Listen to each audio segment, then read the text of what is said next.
بسم الله الرحمن الرحيم. الحمد لله وكفى بسلام على عباده الذين اصطفى أما بعد فأعوذ بالله من الشيطان الرجيم. بسم الله الرحمن الرحيم. ولا تباشروهن وأنتم عاكفون في المساجد تلك حدود الله فلا تقربوها كذلك يبين الله آياته للناس لعلهم يتقون. صدق اللہ العظیم. میرے محترم دوستو، میرے بھائیو، آج رمضان المبارک کا 18واں روزہ ہے اور آخری عشرے کے آنے میں 2 دن باقی ہیں، اور آخری عشرے کا سب سے بڑا عمل وہ اعتکاف مسنون ہے، جو نبی کریم صلی اللہ علیہ وسلم کی وہ سنت ہے جو آپ صلی اللہ علیہ وسلم نے اپنی مدنی زندگی میں ایک دن بھی ترک نہیں فرمائی، 1 سال بھی آپ نے اعتکاف نہیں چھوڑا۔ حضرت عائشہ رضی اللہ عنہا کی روایت ہے، فرماتی ہیں کان رسول اللہ صلی اللہ علیہ وسلم یعتکف العشر الاواخر حتی یتوفاہ اللہ، کہ نبی کریم صلی اللہ علیہ وسلم کا مستقل معمول تھا، آپ ہر سال رمضان المبارک کے آخری عشرے کا اعتکاف فرماتے، اور یہ سلسلہ مدینہ طیبہ ورود کے بعد جو شروع ہوا، باقاعدگی سے ہر سال ہوتے ہوتے حتیٰ یتوفاہ اللہ، یہاں تک کہ اللہ جل جلالہ نے آپ کو اپنے پاس بلایا، آپ کی رحلت تک یہ مبارک سلسلہ جاری رہا، ہر سال آپ اعتکاف فرماتے تھے۔ بلکہ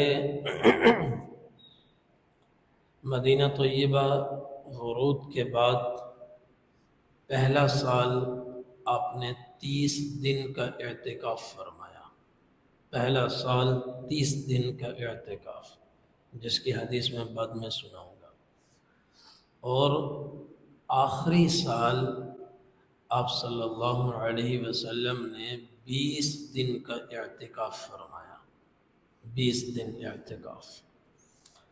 ہر سال رمضان المبارک میں نبی کریم صلی اللہ علیہ وسلم جبرائیل امین کے ساتھ قرآن کریم کا دور فرماتے، جبرائیل علیہ السلام تشریف لاتے، وہ آپ صلی اللہ علیہ وسلم کو قرآن کریم سناتے، اور نبی کریم صلی اللہ علیہ وسلم انہیں قرآن سنایا کرتے تھے۔ ہر سال 1 مرتبہ دور ہوتا تھا، رمضان المبارک میں ہوتا تھا، اور حضرت ابو ہریرہ رضی اللہ عنہ فرماتے ہیں فلما كان العام الذي قبض فيه رسول اللہ صلی اللہ علیہ وسلم، جب وہ سال آیا جو آپ کی زندگی کا آخری سال تھا، اعتکف 20، آپ نے 20 دن کا اعتکاف فرمایا، اور جبرائیل علیہ السلام سے قرآن کریم کا دور بھی آپ نے 2 مرتبہ فرمایا، 2 مرتبہ قرآن سنا بھی اور قرآن کریم سنایا بھی۔ تو اس سے معلوم ہوا کہ اعتکاف نبی کریم صلی اللہ علیہ وسلم کی مستقل سنت رہی ہے، اور پھر یہ سنت کا سلسلہ آپ کی زندگی تک محدود نہیں رہا، آپ کے دنیا سے رحلت فرمانے کے بعد حضرات صحابہ کرام نے اس سلسلے کو جاری رکھا، اور اس دن سے لے کر آج تک یہ سلسلہ مبارک جاری ہے، جو بڑھتا ہی جا رہا ہے، بڑھتا ہی جا رہا ہے۔ تو اعتکاف کرنا سنت ہے، اور ازواج مطہرات نے بھی اعتکاف کا اہتمام کیا۔ نبی کریم صلی اللہ علیہ وسلم کے زمانے میں وہ گھروں میں اعتکاف کرتی تھی، اور آپ کے دنیا سے رخصت ہونے کے بعد فرمایا ثم اعتکف ازواجہ من بعدہ۔ حضرت عائشہ رضی اللہ عنہ فرماتی ہیں کہ حضور صلی اللہ علیہ وسلم کے دنیا سے جانے کے بعد بھی ازواج مطہرات اپنے اپنے گھروں میں، اپنے اپنے حجروں میں اعتکاف کیا کرتی تھی۔ تو یہ اعتکاف مردوں کے لیے بھی مسنون ہے، عورتوں کے لیے بھی مسنون ہے۔ عورتیں گھر میں اگر کوئی جگہ نماز کے لیے مختص ہو تو وہیں بیٹھ جائیں۔ وہ گھر میں نماز کے لیے مختص جگہ وہ ایک طرح سے عورت کی مسجد ہے۔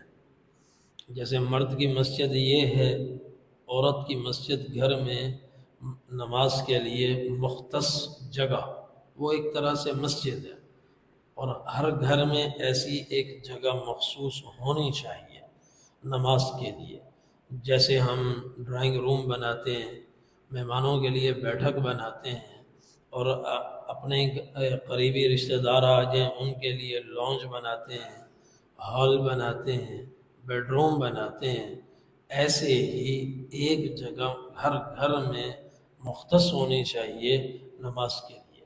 عورتیں وہاں نماز ادا کریں، مرد فرض مسجد میں ادا کریں، سنتیں اور نوافل گھر میں جا کر اسی جگہ ادا کریں۔ تو جس گھر میں جو جگہ مخصوص ہو نماز کے لیے، گھر کی عورت اگر اعتکاف میں بیٹھنا چاہ رہی ہے تو اسی جگہ آ جائے، وہی اس کی مسجد ہے، وہیں اعتکاف کرے۔ اور اگر کوئی جگہ عورتوں کے لیے مخصوص نہیں ہے تو پھر کسی کمرے میں جگہ مختص کر لے، اس میں خیمہ لگا لے، اتنا بڑا خیمہ ہو کہ اس میں بستر بھی بچھایا جا سکے، ساتھ میں ایک جائے نماز، اسی جائے نماز کو اٹھا کر کھانا بھی وہیں کھا سکتے ہیں، اور وہیں اسی جگہ نوافل بھی ادا کر سکتے ہیں۔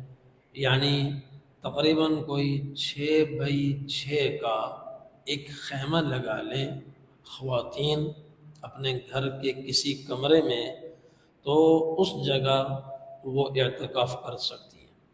تو مرد حضرات مسجد میں اعتکاف کریں، عورتیں اس جگہ اعتکاف کریں۔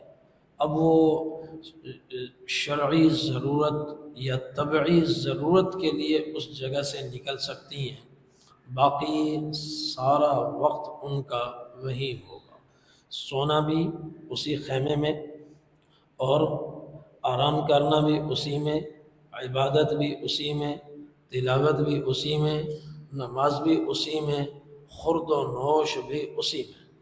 اور بلا ضرورت جیسے مرد حضرات مسجد سے باہر چلے جائیں 1 منٹ کے لیے تو ان کا اعتکاف مسنون فوت ہو جاتا ہے، فاسد ہو جاتا ہے۔ ایسے ہی وہ خواتین ان خیموں سے اگر بلا ضرورت شرعیہ، بلا ضرورت طبعیہ ایسے ہی نکل جائیں گی باہر تو ان کا اعتکاف مسنون فوت ہو جائے گا۔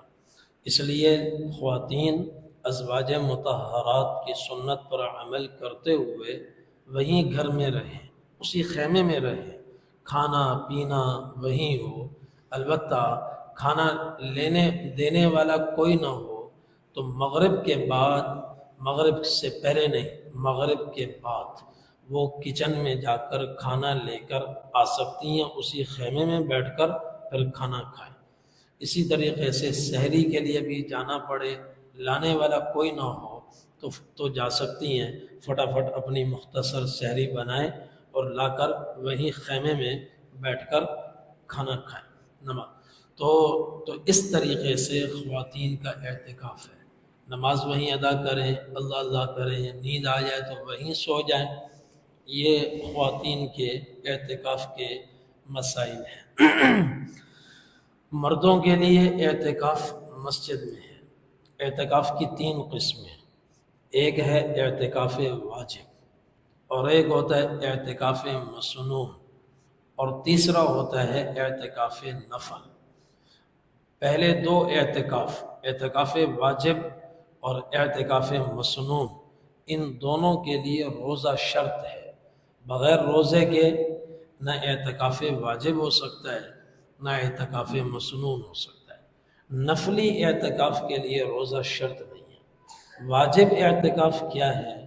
واجب اعتکاف یہ ہے کہ کوئی آدمی نظر مان لے کہ میں اللہ کے لیے 3 دن کا اعتکاف کروں گا، 2 دن اعتکاف کروں گا، یا 1 دن اپنے اوپر میں لازم کرتا ہوں اعتکاف کروں گا، یا کوئی اس طرح نظر مانے کہ میرا فلاں کام اٹکا ہوا ہے، اگر اللہ پاک وہ کام میرا کروا دے تو میں 3 دن مسجد میں اعتکاف کروں گا، 3 دن کے لیے اعتکاف کروں گا، تو وہ کام ہو جائے تو پھر اس آدمی پر اعتکاف واجب ہو جاتا ہے۔ وہ مسجد میں آئے، وہ مسجد میں 3 دن اعتکاف کرے اور ہر اعتکاف میں دن میں روزہ بھی رکھے۔ یہ ہیں اعتکاف واجب۔ اس کے اور بھی مسائل ہیں، چونکہ اعتکاف واجب نظر ماننے والا، منت ماننے والا اعتکاف کی یہ 1000 میں بمشکل 1-2 آدمی ہی ہوں گے، اس لیے یہ مسئلہ عمومی طور پر پیش نہیں آتا۔ عمومی طور پر جب پیش نہیں آتا تو عمومی مجمع میں اعتکاف واجب کے مسائل بھی عرض نہیں کر رہا۔ اعتکاف مسنون، چونکہ ایک بڑی دنیا اعتکاف مسنون کرتی ہے تو اس کو میں بیان کرتا ہوں، اور اعتکاف نفل وہ سارا سال ہو سکتا ہے، وہ بھی بیان کرتا ہوں۔ اعتکاف مسنون کیا ہے؟ اعتکاف مسنون ہے رمضان المبارک کے آخری عشرے کا اعتکاف کرنا۔ رمضان المبارک کے آخری عشرے کا اعتکاف، آخری عشرہ شروع ہوتا ہے 20واں روزہ جب ختم ہوتا ہے اس کے فوراً بعد 21ویں شب سے آخری عشرہ شروع ہو جاتا ہے، تو پورے آخری عشرے کا اعتکاف، پورا آخری عشرہ، اس میں 1 منٹ کی بھی کمی نہ ہو۔ مثال کے طور پر کوئی آدمی 20واں روزہ گھر میں افطار کر کے دوڑا ہوا مسجد میں آئے، 5 منٹ بعد مسجد میں پہنچ گیا، تو یہ اعتکاف اس کا پورے عشرے کا نہیں ہے، عشرہ پورا ہے مگر 5 منٹ کم ہو گیا، اس لیے اب یہ اعتکاف مسنون نہیں ہوگا، نفلی اعتکاف بنے گا۔ اعتکاف مسنون کرنا ہے تو روزہ یہیں مسجد میں آ کر کھولنا ہوگا، 20واں روزہ مسجد میں کھولنا ہوگا، تو اس سے پہلے آئیں، 5 منٹ پہلے آ جائیں، اعتکاف مسنون ہوگا۔ 2 منٹ بعد میں آئے، اعتکاف مسنون نہیں ہوگا، اس لیے کہ عشرے میں 2 منٹ کی کمی آ گئی، تو پورے آخری عشرے کا اعتکاف یہ مسنون ہے۔ اور یہ اعتکاف اس کے لیے بھی روزہ شرط ہے۔ کوئی بیمار ہے، روزہ نہیں رکھ سکتا، تو وہ نفلی اعتکاف تو کر سکتا ہے، اعتکاف مسنون وہ نہیں کر سکتا۔ اعتکاف مسنون وہی کر سکتے ہیں جو روزہ بھی رکھ سکتے ہیں۔ روزہ اس کے لیے شرط ہے۔ مردوں کے لیے لازم ہے کہ ایسی مسجد میں اعتکاف ہو جہاں کم از کم 5 وقت کی نماز ہوتی ہے، باجماعت 5 وقت کی باجماعت نماز ہوتی ہو، تو یہاں اعتکاف مسنون صحیح ہے۔ اور جس مسجد میں سب سے افضل اعتکاف کہاں ہے؟ مسجد الحرام، بیت اللہ شریف، پھر اس کے بعد مسجد نبوی، پھر اس کے بعد بیت المقدس جو فلسطین میں ہے، پھر اس کے بعد جامع مسجد، ایسی مسجد جہاں 5 وقت نماز کے ساتھ ساتھ نماز جمعہ بھی ادا ہوتی ہے، پھر اس کے بعد اپنے گھر کے قریب کی کوئی مسجد جہاں جمعہ تو نہیں ہوتا لیکن 5 وقت کی بعد جماعت نماز ہوتی ہے۔ پہلے اس طرح کی مسجدیں کافی ہوتی تھیں، اب ماشاءاللہ تقریباً ہر مسجد میں نماز جمعہ بھی ادا ہوتا ہے۔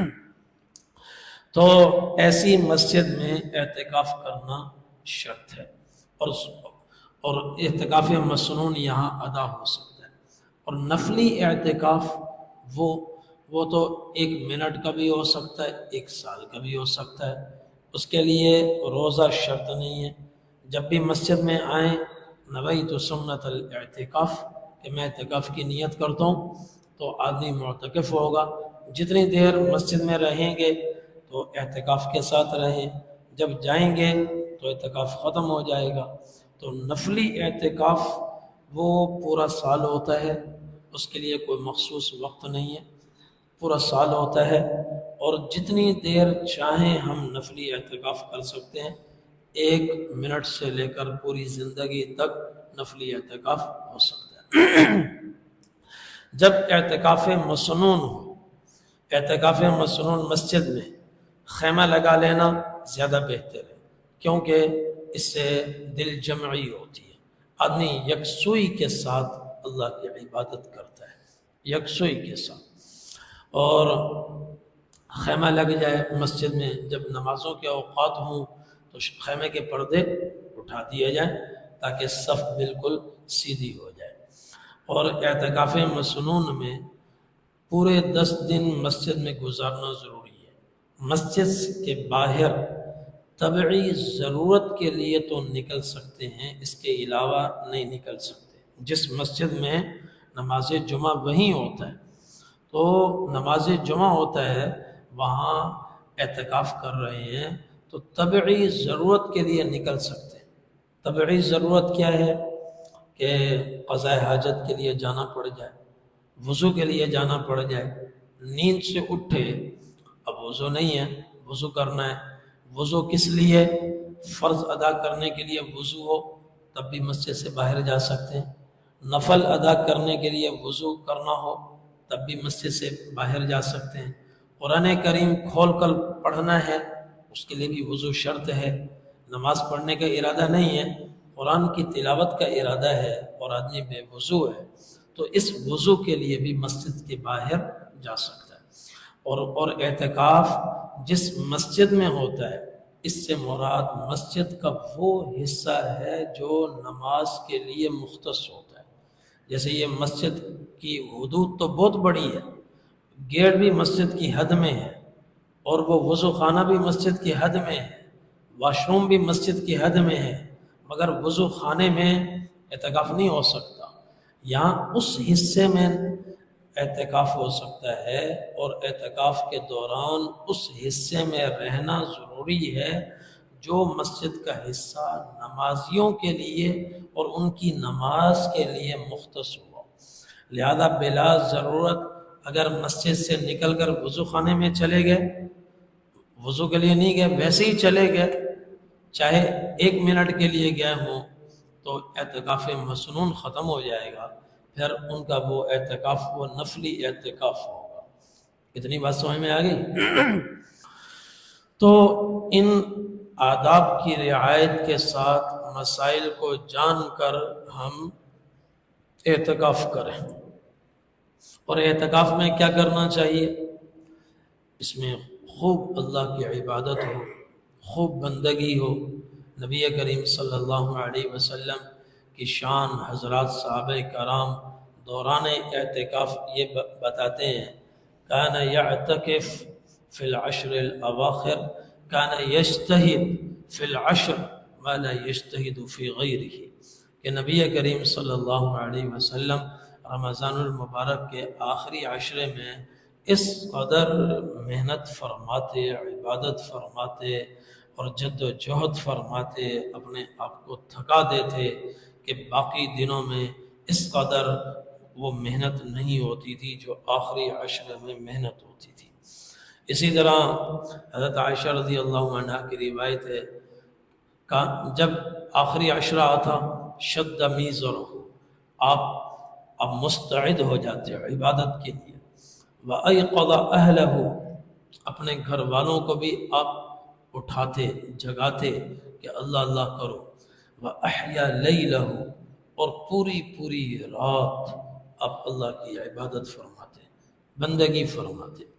تو اعتکاف مسنون شروع ہوتا ہے مغرب 21 کی مغرب سے، 21ویں شب کی مغرب سے، جب 20واں روزہ ختم ہو رہا ہے۔ لیکن نبی کریم صلی اللہ علیہ وسلم چونکہ منتظم بھی تھے، آپ کو انتظامات بھی دیکھنے ہوتے تھے۔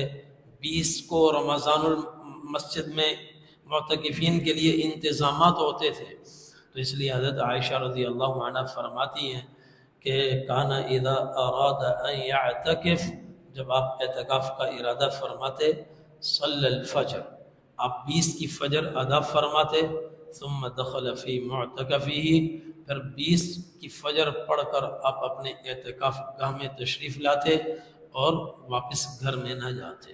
وہ دن بھی پورا مسجد میں گزرتا، معتکفین کے لیے آپ انتظامات فرماتے۔ دوران اعتکاف بلا ضرورت طبعیہ اور بلا ضرورت شرعیہ مسجد کے باہر نہیں نکل سکتے، حتیٰ کہ کسی مریض کی عیادت کے لیے بھی نہیں جا سکتے، جنازے میں شرکت کے لیے بھی نہیں جا سکتے۔ یہیں مسجد میں رہیں، بیٹھے مسجد میں رہتے ہوئے اللہ تبارک و تعالی مریض کی عیادت کا اجر و ثواب بھی عطا فرماتے ہیں، اور جنازے میں شرکت کا بھی اجر و ثواب اللہ جل جلالہ عطا فرمائیں گے۔ حضور پاک صلی اللہ علیہ وسلم نے ارشاد فرمایا، حضرت عبداللہ بن عباس رضی اللہ عنہما کی روایت ہے کہ آپ نے معتکف کے بارے میں فرمایا، معتکف کا لفظ نکلا ہے اعتکاف سے۔ اعتکاف کا معنی ہوتا ہے رکنا، چونکہ معتکف مسجد میں رکا ہوا ہوتا ہے، اس لیے اعتکاف کرنے والے کو معتکف کہتے ہیں۔ مگر آپ صلی اللہ علیہ وسلم نے اس کی ایک وجہ اور بیان فرمائی۔ وہ کیا بیان فرمائی؟ آپ نے فرمایا معتکف یعتکف الذنوب، معتکف کا معنی رکنے والا۔ اس کو معتکف اس لیے کہتے ہیں کہ یہ مسجد میں ہو کر گناہوں سے رکا ہوا ہوتا ہے، گناہوں سے دور ہوتا ہے، گناہوں سے بچا ہوا ہوتا ہے۔ وَيُجْزَى لَهُ مِنَ الْحَسَنَاتِ كَعَامِلِ الْحَسَنَاتِ كُلِّهَا، یہیں اندر رہتے ہوئے اللہ تبارک و تعالی باہر کی وہ تمام نیکیاں اس کے نام اعمال میں لکھ دیتے ہیں۔ جو باہر والے باہر رہ کر خیر کے کام کرتے ہیں اور ان کو نیکیاں ملتی ہیں، بغیر کیے مسجد میں اعتکاف کرنے والے کو وہ ساری نیکیاں مل جاتی ہیں۔ باہر کوئی آدمی ہے، کسی کا انتقال ہو گیا، وہ نماز جنازہ میں جائے گا اور آگے تدفین میں بھی شریک ہوگا، اس کو بغیر شرکت کیے جنازے کا بھی اجر مل گیا اور تدفین میں شرکت کا بھی اجر مل گیا، تو تمام نیکیاں لکھ دی جاتی ہیں۔ دوران اعتکاف قرآن کریم کی تلاوت کثرت سے، نوافل کا اہتمام ہو، اشراق، چاشت اور سنن زوال اور مغرب کے بعد اوابین 6 سے لے کر 20 رکعت تک جتنی اللہ تعالیٰ توفیق عطا فرمائے وہ کرنا، وہ پڑھنا، اور تراویح کی نماز پوری نشاط کے ساتھ ادا کرنا، پھر رات بھر عبادت کرنا اور تہجد کا بھی اہتمام کرنا۔ تو کثرت نوافل، کثرت دعا اور کثرت تلاوت اور استغفار کی کثرت، یہ اعتکاف کے دوران زیادہ سے زیادہ یہ اعمال ہونے چاہیے۔ اعتکاف کا سب سے بڑا مقصد کیا ہے؟ سب سے بڑا مقصد ہے شب قدر کی تلاش کرنا، شب قدر کو پانا۔ یہ رات بہت قیمتی رات ہے، جیسا کہ میں نے کل جمعہ میں بھی عرض کیا، اللہ تبارک و تعالی نے اس رات کے متعلق پوری ایک سورہ نازل فرمائی ہے۔ ارشاد فرمایا اِنَّا أَنزَلْنَاهُ فِي لَيْلَةِ الْقَدْرِ، اللہ تعالیٰ نے قرآن کریم شب قدر میں نازل فرمایا۔ ایک جگہ فرمایا شہر رمضان الذی انزل فیہ القرآن، کہ اللہ نے قرآن کریم رمضان المبارک میں نازل فرمایا۔ 12 مہینوں میں سب سے افضل مہینہ رمضان المبارک کا ہے، اللہ نے قرآن رمضان میں نازل فرمایا۔ پھر اس 30 راتوں میں یا 29 راتوں میں سب سے افضل رات وہ شب قدر ہے، تو رمضان میں بھی اللہ جل جلالہ نے قرآن کریم شب قدر میں نازل فرمایا، انا انزلناہ فی لیلۃ القدر، شب قدر میں ہم نے قرآن اتارا۔ وہ لوح محفوظ سے قرآن کریم کو نقل کروا کر اس کا نسخہ، اس کی کاپی وہ آسمان دنیا پر بیت العزہ، بیت اللہ کی سیدھ پر ایک بیت اللہ ہے آسمان پر، وہاں تک لوح محفوظ سے وہاں تک قرآن آیا۔ پھر بیت العزت آسمان دنیا سے زمین پر تھوڑا تھوڑا کر کے 23 برس میں اللہ جل جلالہ نے قرآن کریم نازل فرمایا۔ تو پورا قرآن لوح محفوظ سے یہ آسمان دنیا کے بیت العزہ بیت اللہ پر قرآن کریم اللہ تعالیٰ نے ایک ساتھ اتارا اور اسی رات میں اتارا، اور پھر فرمایا وما ادراک ما لیلۃ القدر، آپ کو کیا خبر شب قدر کتنی بڑی دولت ہے۔ لیلۃ القدر خیر من الف شہر، یہ شب قدر وہ رات ہے کہ 1000 مہینوں کی عبادت ایک طرف رکھ دو اور اس رات کی عبادت دوسری طرف رکھ دو تو اس کی عبادت کا اجر و ثواب 1000 مہینے کی مسلسل عبادت کے مقابلے میں بڑھ جائے گا۔ تنزل الملائکۃ والروح فیہا، بإذن ربہم، اللہ تعالیٰ حکم دیتے ہیں، فرشتوں کو زمین پر اتارتے ہیں، اور ان کے ساتھ جبرائیل امین کو بھی اللہ تعالیٰ زمین پر اتارتے ہیں اور ان سے کہتے ہیں کہ زمین پر جاؤ۔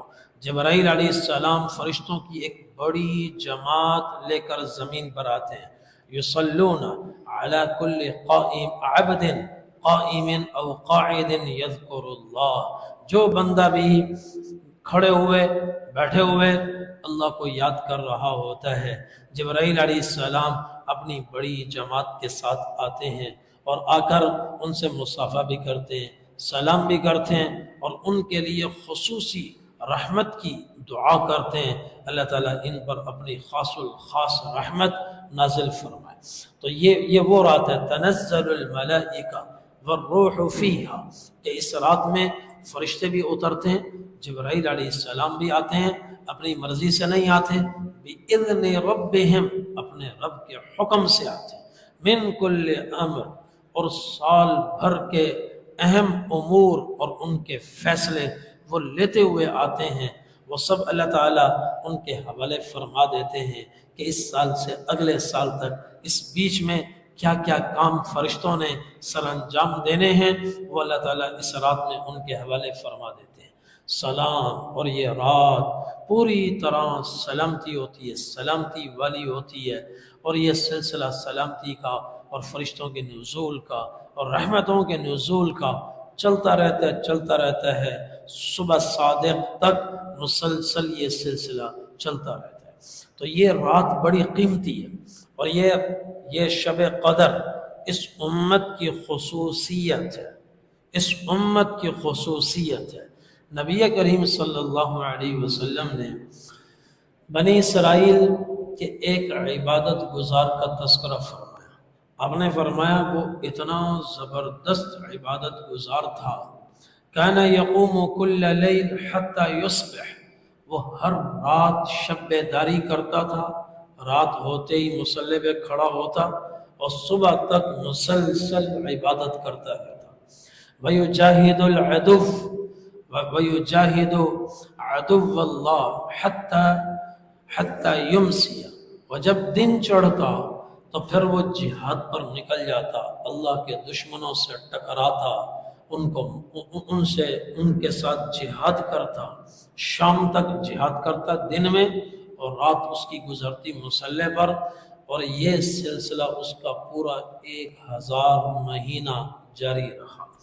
صحابہ کرام دنگ رہ گئے، حیران ہو گئے کہ اول تو 1000 مہینے ملیں گے کس کو، مل بھی جائیں تو 1000 مہینے تقریباً کوئی 83 سال بنتے ہیں، تو اس میں تو 15 ایک سال تو نکل جاتے ہیں بلوغت سے پہلے کے، باقی جو زندگی ہے اس میں آدھی زندگی کٹ گئی راتوں میں 85 میں سے 13 نکال لو، 70 بچے، 70 میں سے آدھی رات کے نکالو، 35 بچے، پھر 35 میں بھی کچھ اسفار ہیں، کچھ مسائل ہیں، کچھ مارکیٹوں میں جانا ہے، کاروبار بھی کرنا ہے، بیماریاں بھی ہیں، تو بچے گا کتنا وقت؟ تو ہم تو کبھی بھی اتنی عبادت نہیں کر سکتے۔ تو وہ بڑے یہ واقعہ ان پر اس لحاظ سے ذرا شاق و گزرا، تو اللہ تبارک و تعالی نے جبرائیل علیہ السلام کو اتارا اور وہ یہ صورت لے کر آئے۔ اسی طرح ایک روایت میں نبی کریم صلی اللہ علیہ وسلم نے ارشاد فرمایا کہ بنی اسرائیل میں 4 افراد ایسے ہیں، ایوب علیہ السلام، زکریا علیہ السلام، حزقیل بن عجوز اور ایک چوتھے ہیں یوشع بن نون، یہ 4 لم یعص اللہ طرفۃ عین، زندگی بھر پلک جھپکنے کے برابر بھی کبھی انہوں نے اللہ کی نافرمانی نہیں کی۔ تو اس پر بھی صحابہ نے کہا ہم کیسے ان کے مرتبے کو پا سکتے ہیں، یہ تو ہم سے بہت آگے ہیں، ہم دوڑ کر بھی ان کو نہیں پکڑ سکتے۔ تو اللہ تعالیٰ نے سورہ قدر نازل فرمائی کہ یہ ایک رات عبادت میں گزارو، تم آگے نکل جاؤ گے، بہت آگے نکل جاؤ گے۔ پھر یہ رات کب ہوتی ہے؟ وہی آہستہ آہستہ آئی، تدریجی طور پر آئی۔ سب سے پہلی وحی نبی کریم صلی اللہ علیہ وسلم پر آئی کہ یہ رات رمضان المبارک میں ہوتی ہے، اور یہ چونکہ دولت بہت بڑی ہے، جب جتنی بڑی دولت ہوتی ہے آدمی اس کے لیے اتنا ہی اہتمام کرتا ہے، تو نبی کریم صلی اللہ علیہ وسلم نے اس رات کو پانے کے لیے سب سے الگ تھلگ ہو کر کٹا کر مسجد میں آنے کا فیصلہ فرمایا کہ مسجد میں اللہ کی بندگی اور عبادت میں اس رات کو پایا جا سکتا ہے، گھر میں لیٹے ہوئے یا باہر کے مشاغل میں یہ رات نہیں مل سکتی۔ نبی کریم صلی اللہ علیہ وسلم کی زندگی کا ہر لمحہ اعلیٰ درجے کی عبادت، چاہے آپ آرام فرما رہے ہوں، چاہے آپ ازواج مطہرات کے ساتھ بات چیت فرما رہے ہوں، چاہے آپ باہر کسی بھی کام میں ہو، سفر ہو یا حضر ہو، آپ کی زندگی کا ایک ایک لمحہ عبادت۔ آپ نے امت کو تعلیم دینے کے لیے مسجد میں اعتکاف فرمایا، یہ بتلانے کے لیے اے میری امت یہ رات تمہیں مسجد میں ہی مل سکتی ہے، گھر میں ملنا بڑا ہی مل جاتی ہے مگر بہت ہی مشکل ہے، مسجد میں آؤ اس رات کو پانے کے لیے۔ تو پہلی وحی آئی کہ یہ رات رمضان المبارک میں ہوتی ہے۔ نبی کریم صلی اللہ علیہ وسلم نے صحابہ کرام کے ساتھ یکم رمضان المبارک سے اعتکاف فرمایا اور پورا 10 دن اعتکاف کیا، ہر رات آپ نے جستجو فرمائی اس رات کو پانے کی، مگر یہ رات نہیں ملی۔ عشرہ پورا ہوا، اپنے صحابہ کرام سے فرمایا کہ ابھی تک وہ رات نہیں ملی، ایک اگلا عشرہ بھی اعتکاف کرو۔ تو انہوں نے اگلا عشرہ بھی اعتکاف کیا، وہ بھی پورا ہوا۔ تو 21ویں شب مغرب کے بعد نبی کریم صلی اللہ علیہ وسلم نے صحابہ کرام کو جمع فرمایا اور خطبہ ارشاد فرمایا، اور اس میں فرمایا انی اعتکف العشر الاول التمس هذه اللیلہ، کہ میں نے پہلے عشرے کا اعتکاف کیا، میرا مقصد شب قدر کو پانا تھا مگر مجھے شب قدر نہیں ملی۔ ثم اعتکف العشر الاوسط التمس هذه اللیلہ، اسی رات کی طلب میں پھر دوسرے عشرے کا بھی میں نے اعتکاف کیا، یہ رات مجھے نہیں ملی۔ ثم اتیت فقیل لی انها فی العشر الاواخر، فی العشر الاواخر، پھر ابھی میرے پاس فرشتہ آیا جبرائیل علیہ السلام آئے اور انہوں نے کہا یا رسول اللہ یہ رات شب قدر والی رات رمضان المبارک کے آخری عشرے میں ہوتی ہے۔ اور پھر فرمایا وَقَدْ أُرِيتُ هَذِهِ اللَّيْلَةَ، اللہ نے مجھے یہ رات دکھا دی اور میں بتانے والا تھا، ثُمَّ أُنْسِيتُهَا، پھر میں وہ بھول گیا، وہ کب ہے بھول گیا، وہ مجھے یاد نہیں رہی کب ہوتی ہے، بس ایک اس کی بات یاد رہ گئی، وَقَدْ رَأَيْتُنِي أَسْجُدُ فِي مَاءٍ وَطِينٍ مِّن صُبَيْحَتِهَا، کہ شب قدر کی اگلی صبح میں دیکھ رہا ہوں کہ میں نماز ادا کر رہا ہوں، سجدہ کر رہا ہوں پانی اور گارے میں سجدہ کر رہا ہوں، یہ آپ نے فرمایا۔ تو اب آپ غور فرمائیں کہ پہلے عشرے کا اعتکاف اسی رات کے سلسلے میں اور دوسرے عشرے کا بھی اعتکاف آپ نے فرمایا، پھر بتایا گیا کہ آخری عشرے میں ہوتی ہے۔ تو شروع میں وہی آئی رمضان میں، تو گویا اس رات کو پانے کے لیے ہم سے مطالبہ ہے کتنی راتیں جاگو؟ 30 کا مطالبہ۔ پھر اسی پہلے سال 20 رمضان گزرنے کے بعد مغرب کے بعد وہی آئی کہ یہ رات ہوتی ہے آخری عشرے میں۔ اب کیا مطالبہ ہو گیا؟ 10 راتیں عبادت میں گزارو، یہ رات تمہیں مل جائے گی۔ پھر اللہ تعالیٰ نے مزید تخفیف فرمائی اور اس کو کھول دیا۔ آپ صلی اللہ علیہ وسلم نے ارشاد فرمایا التمسوها فی العشر الاواخر والتمسوها فی کل وتر، اس رات کو آخری عشرے میں تلاش کرو اور آخری عشرے کی بھی طاق راتوں میں تلاش کرو، طاق راتوں میں۔ اور طاق راتیں کتنی ہوتی ہیں؟ 5، 21، 23، 25، 27 اور 29۔ تو پہلے مطالبہ تھا شب قدر کو پانا ہے 30 راتیں جاگو، پھر مطالبہ آیا شب قدر کو حاصل کرنا ہے 10 راتیں جاگو، پھر اور تخفیف ہو گئی، سہولت ہو گئی کہ شب قدر کو پانا ہے تو 5 راتیں جاگو۔ تو جب آپ نے 21ویں شب کو یہ خطبہ ارشاد فرمایا تو حضرت ابو سعید خدری رضی اللہ عنہ فرماتے ہیں اسی رات عشاء کے بعد بارش شروع ہوئی، چھما چھم بارش، اور مسجد کھجور کے تنوں سے بنی ہوئی تھی اور تھوڑا تھوڑا پانی مسجد میں بھی ٹپک رہا تھا۔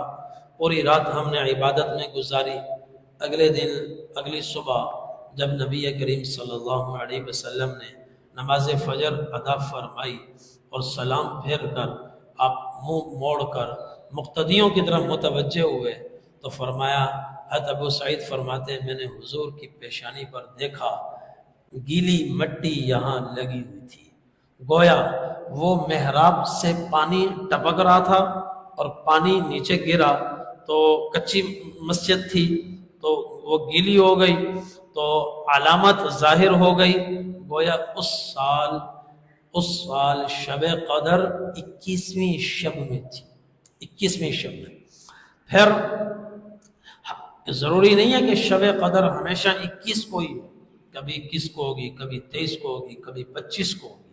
ایک اور روایت ہے صحابہ کرام نے خواب دیکھا، رمضان شروع ہوا، خواب دیکھا، خواب یہ دیکھا کہ ارو لیلۃ القدر فی السبع الاواخر، کہ شب قدر آخری 7 راتوں میں سے کسی ایک رات میں ہے، یعنی 23ویں شب یا 25 یا 27ویں یا 29ویں، ان میں سے کسی میں ہے، آخری 21 میں اس سال نہیں ہے، آخری 7 راتوں میں سے کسی ایک میں ہے۔ صحابہ آئے حضور پاک صلی اللہ علیہ وسلم کے پاس، یا رسول اللہ ہم نے ایسا خواب دیکھا ہے۔ حضور پاک صلی اللہ علیہ وسلم نے ارشاد فرمایا ارا رؤیاکم قد تواطأت فی السبع الاواخر فمن کان متحریہا فلیتحرہا فی السبع الاواخر۔ آپ نے فرمایا یہی خواب میں نے بھی دیکھا ہے، تم نے خواب دیکھا ہے آخری 7 میں شب قدر ہے، یہی خواب میں نے بھی دیکھا ہے کہ شب قدر اس سال آخری 7 راتوں میں ہے، لہذا جو شب قدر کی جستجو کرنے والے ہوں وہ آخری 7 راتوں میں شب قدر کو ڈھونڈیں اور تلاش کریں۔ اور کبھی شب قدر 23ویں شب میں ہوتی ہے۔ حضرت عبداللہ بن انیس رضی اللہ عنہ ایک صحابی ہیں، حضور صلی اللہ علیہ وسلم کی خدمت میں حاضر ہوئے۔ یا رسول اللہ ان لی بادیۃ اکون فیہا وانا اصلی فیہا بحمد اللہ۔ یا رسول اللہ میں صحرائی دیہاتی آدمی ہوں، میرا گاؤں دور ہے اور میں وہاں الحمدللہ نماز ادا کرتا ہوں، اپنی عبادت کرتا ہوں، لیکن میں چاہتا ہوں ایک رات شب قدر کی آپ کے ساتھ گزاروں۔ فمر لی بلیلۃ انزلها الى هذا المسجد، کوئی ایک رات آپ مجھے ارشاد فرمائیں، اس رات میں وہاں اپنے جانوروں کو چارہ ڈال کر سیدھا مسجد میں آ جاؤں گا، رات آپ کے ساتھ گزاروں گا۔ آپ صلی اللہ علیہ وسلم نے ارشاد فرمایا تم 23ویں شب میرے پاس آ جاؤ۔ چنانچہ وہ 23ویں شب آئی۔ ان کے بیٹے سے پوچھا گیا تمہارے باپ کا پھر معمول کیا تھا، کیسے آئے کب گئے؟ تو انہوں نے فرمایا میرے والد اپنے گاؤں سے چلے، عصر کی نماز انہوں نے مسجد نبوی میں ادا کی اور پھر عصر سے لے کر فجر تک 1 سیکنڈ کے لیے بھی مسجد سے باہر نہیں نکلے، پوری رات مسجد کے اندر رہے اور عبادت کرتے رہے۔ فجر کی نماز ادا کی تو میں سواری لے کر مسجد کے دروازے پر آیا تو وہ فجر پڑھ کر آئے، سواری پر بیٹھے اور اپنے گاؤں کو روانہ ہو گئے۔ تو اس سال 23ویں شب میں شب قدر تھی، 23ویں شب میں شب قدر۔ اور ایک اور حدیث ہے اکثر و بیشتر شب قدر 27ویں شب میں ہوتی ہے۔ حضرت زر ابن حبیش رحمہ اللہ فرماتے ہیں کہ انہوں نے حضرت ابی ابن کعب رضی اللہ عنہ سے کہا کہ آپ تو کہتے ہو، حضرت عائشہ رضی اللہ عنہا کی بھی حدیث ہے کہ آپ صلی اللہ علیہ وسلم نے فرمایا تحروا لیلۃ القدر فی الوتر من العشر الاواخر من رمضان۔ صحیح بخاری اور صحیح مسلم کی روایت ہے کہ شب قدر کو رمضان المبارک کے آخری عشرے کی ہر طاق رات میں تلاش کرو، تمہیں ضرور ملے گی۔ تو حضرت عبداللہ بن مسعود رضی اللہ عنہ یہ فرمایا کرتے تھے من یقم الحول یصب لیلۃ القدر، جو آدمی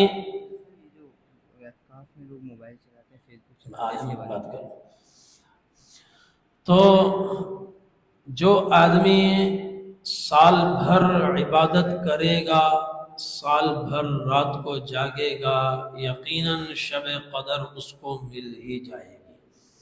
تو زر ابن حبیش نے حضرت ابی ابن کعب رضی اللہ عنہ سے کہا کہ ان کے اس جملے سے تو ایسا معلوم ہوتا ہے کہ شب قدر پورا سال گھومتی رہتی ہے، کسی بھی وقت میں ہو سکتی ہے۔ تو حضرت ابی ابن کعب رضی اللہ عنہ نے فرمایا نہیں، اراد الا یتکی للناس۔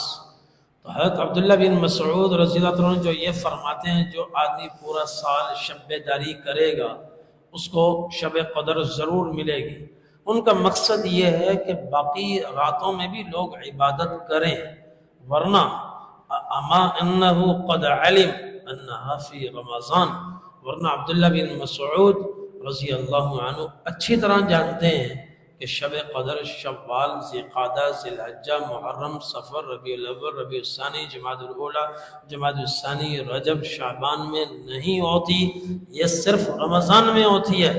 وَإِنَّهَا فِي الْعَشْرِ الْأَوَاخِرِ مِن رمضان، اور ان کو یہ بھی پتہ ہے رمضان المبارک کے بھی پہلے عشرے میں نہیں ہوتی، دوسرے میں نہیں ہوتی، آخری میں ہوتی ہے۔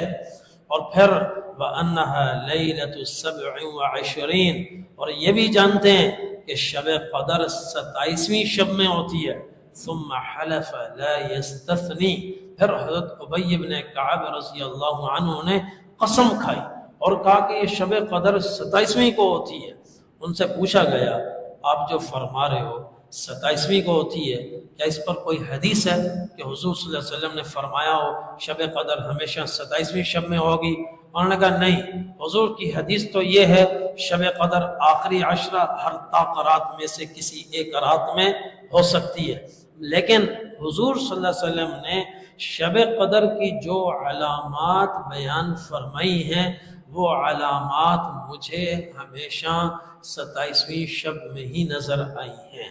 یعنی مطلب کیا ہے؟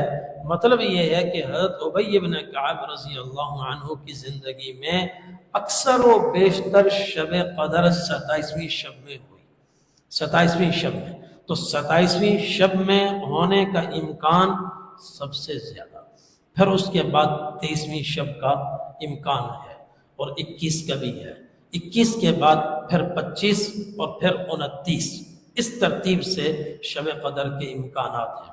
آخری حدیث، حضرت عائشہ رضی اللہ عنہا نے نبی کریم صلی اللہ علیہ وسلم سے پوچھا، یا رسول اللہ، آپ نے ہمیں شب قدر کی جستجو پر لگا دیا اور ہم ہر رات اس کی جستجو کرتے ہیں اور پا کر انشاءاللہ شب قدر کو ہم پا کر ہی رہیں گے، ہم تھک ہار کر نہیں بیٹھیں گے جب تک شب قدر ہمیں مل نہ جائے۔ یا رسول اللہ، ہمیں اگر شب قدر مل جائے جستجو میں، اللہ کا قانون ہے والذین جاہدوا فینا لنہدینہم سبلنا، عام قانون ہے، جو محنت کرے گا، جد و جہد کرے گا، دنیا میں محنت ضائع ہو سکتی ہے، دین کے معاملے میں محنت ضائع نہیں ہو سکتی۔ اللہ تبارک و تعالیٰ اس محنت کو ضرور ثمر آور فرمائیں گے، بار آور فرمائیں گے۔ جو شب قدر کی جستجو کرے گا 100% اس کو شب قدر ملے گی۔ عرض کہ یا رسول اللہ، ہم تو جستجو کرتے ہیں، ہم کوشش کرتے ہیں، ہر رات اس کو تلاش کرتے ہیں، پالے تو آگے کیا کریں، کیا اللہ سے مانگے؟ نبی کریم صلی اللہ علیہ وسلم نے ارشاد فرمایا، عائشہ اللہ سے یہ دعا کرنا، اللہم انک عفو تحب العفو فاعف عنی، یا اللہ آپ بہت معاف کرنے والے ہیں اور معافی کو پسند فرماتے ہیں، یا اللہ درگزر فرما، ہم سے درگزر فرما، ہماری خطاؤں کو معاف فرما، ہماری سیئات کو حسنات سے مبدل فرما، ہماری برائیوں کو نیکیوں میں تبدیل فرما۔ تو میرے بھائیوں، رمضان المبارک کا آخری عشرہ شروع ہو رہا ہے، آخری عشرہ شروع ہو رہا ہے، اور یہ بہت بڑی دولت ہے، بہت بڑی دولت ہے، پوری کائنات اٹھا کر ایک طرف رکھی جائے، اس رات کے 1 سیکنڈ کی قیمت بھی نہیں بن سکتی۔ مزدور لوگ 2000 کے لیے پوری رات جاگتے ہیں، ٹرکوں کے ٹرک خالی کر دیتے ہیں اور ان کو لوڈ کر دیتے ہیں، کتنی مشقتیں، وہ جا کر دیکھیں تو صحیح پسینہ پسینہ ہو رہا ہے، 2000 کے لیے، 3000 کے لیے لوگ یہ جو وہ کرتے ہیں، کھانے پہنچاتے ہیں، وہ پوری رات موٹر سائیکلوں پہ گھومتے ہیں اور سپلائی کرتے رہتے ہیں، تو اپنی آخرت بنانے کے لیے، اللہ کو پانے کے لیے، آخرت کی جستجو کے لیے اور اپنے گناہوں کو دھونے کے لیے، یہ اللہ تعالیٰ بہت زبردست شاندار موقع ہمیں عطا فرما رہے ہیں۔ اس لیے ہم ابھی سے عزم کریں، ارادہ کریں اور کمر کس لیں، اپنے معاملات کو ہم نمٹا دیں، اپنے آپ کو آخری عشرے کے لیے خالی کریں اور فارغ کریں اور آ جائیں اللہ کے در پر۔ اول تو اعتکاف ہے، اعتکاف نہیں ہے تو دن بھر کام نمٹا کر مغرب کے بعد یا عشاء کے بعد مسجد میں آ جائیں، یا وہیں گھر میں ہی مصلی بچھائیں اور قرآن کی تلاوت اور دعاؤں میں اپنے آپ کو مشغول رکھیں، اور انشاءاللہ اللہ تبارک و تعالی شب قدر ضرور عطا فرمائیں گے۔ اور کیسے پتہ چلے گا؟ دل بولے گا۔ یہاں اللہ نے سینسر لگائے ہوئے ہیں، یہ بہت حساس ہے، اس کو پتہ چلے گا کہ آج کی شب قدر ہے، اور ایسا یقین ہوگا کہ آپ اس پر قسم بھی کھا سکتے ہیں کہ میں قسم کھا کر کہتا ہوں آج کی رات شب قدر تھی، ایسا یقین پیدا ہو جاتا ہے، دل نرم پڑ جاتے ہیں، پتھر سے پتھر دل بھی اس رات پگھل جاتے ہیں، اور اللہ کی عجیب محبت جاگتی ہے اور عجب عظمت اللہ کی دل میں پیدا ہوتی ہے۔ لا الہ الا اللہ کہتے ہوئے آنکھوں سے آنسو جاری ہو جاتے ہیں، قرآن پڑھتے ہوئے آنسو جاری ہو جاتے ہیں، ابھی آنکھوں کے کٹورے خشک ہیں اور رونا آتا ہی نہیں ہے، اس رات ایسے آدمی ہاتھ اٹھاتا ہے، ایسے ہی وہ ایک جھڑی سی لگ جاتی ہے، آنکھوں سے آنسو جاری ہوتے ہیں، دل کو پتہ چلتا ہے کہ آج کی شب قدر تھی۔ تو اس کے لیے نقصان، اگر مارکیٹوں میں نقصان ہوتا ہے برداشت کر لیں، برداشت کر لیں، تو اس لیے کہ جو مل رہا ہے یہ بہت زیادہ ہے۔ یا ابن آدم ان وجدتنی اطلبنی تجدنی، اے میرے بندے میری تلاش میں نکل، ان وجدتنی فوجد، اگر میری تلاش میں نکلے گا تو مجھے پائے گا، تجدنی فَإِن وَجَدْتَنِي فَوَجَدْتَ كُلَّ شَيْءٍ، مجھے پایا تو سب کچھ پایا، وَإِن فَاتَنِي فَاتَكَ الْخَيْرُ كُلُّهُ، تو جب میں نہ ملا سب کچھ ملا تو کچھ بھی نہ ملا۔ اس لیے ان راتوں میں ہم اللہ کی بندگی کریں، کم از کم 5 راتیں، 21ویں شب، 23ویں شب، 25ویں شب، 27ویں اور 29ویں۔ ان 5 کا مطلب یہ نہیں ہے کہ باقی 4-5 راتوں میں ہم بالکل ہی غافل ہو کر سو جائیں، نہیں، دنیا اللہ نے گول بنائی ہے، آدھے پہ رات ہوتی ہے، آدھے پہ دن ہوتا ہے، تو جب رات ہوگی وہاں شب قدر ہے، اور جب دن والے حصے پر رات آئے گی وہاں بھی پھر وہاں شب قدر ہوگی، سمجھ گئے؟ اگر جیسے اب یہاں دن ہے دن ہے، یہاں روزہ چل رہا ہے 22 کا، فرض کریں 22 کا، تو کہیں رات ہوگی، وہ رات ہوگی 23ویں کی، وہاں شب قدر ہوگی، تو جب شب قدر تو وہاں ہوگی مگر اس کی جو ہوائیں چلے گی کچھ تو ہمیں بھی فائدہ ہوگا کہ نہیں ہوگا؟ فائدہ ہوگا کہ نہیں ہوگا؟ یہاں پنکھا چل رہا ہے ایک آدمی کے لیے، کوئی مسافر آ کر بیٹھے تو پنکھا تو چلا میرے لیے، مسافر کو بھی ہوا لگے گی کہ نہیں لگے گی؟ ایسے ہی باقی 4-5 راتوں میں بھی ہم اللہ کی بندگی کریں، کیوں کہ ان راتوں میں بھی کہیں نہ کہیں شب قدر ہوتی ہے اور وہ ہوائیں چل رہی ہوتی ہیں۔ اللہ تعالی ہم سب کو توفیق عمل نصیب فرمائے۔ وآخر دعوانا الحمد للہ رب العالمین۔ اللهم لك الحمد كما أنت أهله، فصل على محمد كما أنت أهله، وافعل بنا ما أنت أهله، فإنك أنت أهل التقوى وأهل المغفرة۔ ربنا آتنا في الدنيا حسنة وفي الآخرة حسنة وقنا عذاب النار۔ یا اللہ ہم سب کے صغیرہ کبیرہ گناہ معاف فرما، یا اللہ ہم سب کی لغزشوں کو، خطاؤں کو معاف فرما، چھوٹے بڑے تمام گناہ اپنے فضل و کرم سے معاف فرما۔ اے اللہ رمضان المبارک کے 18 دن گزر گئے، غفلت میں گزر گئے، یا اللہ ہماری غفلت کو معاف فرما۔ اے اللہ آپ کی رحمتوں کی بارش برس رہی ہے، نہ ہم نے اپنے مٹکے بھرے، نہ اپنے کٹورے بھرے، ہمارے برتن، دل کے برتن اوندھے پڑے ہوئے ہیں۔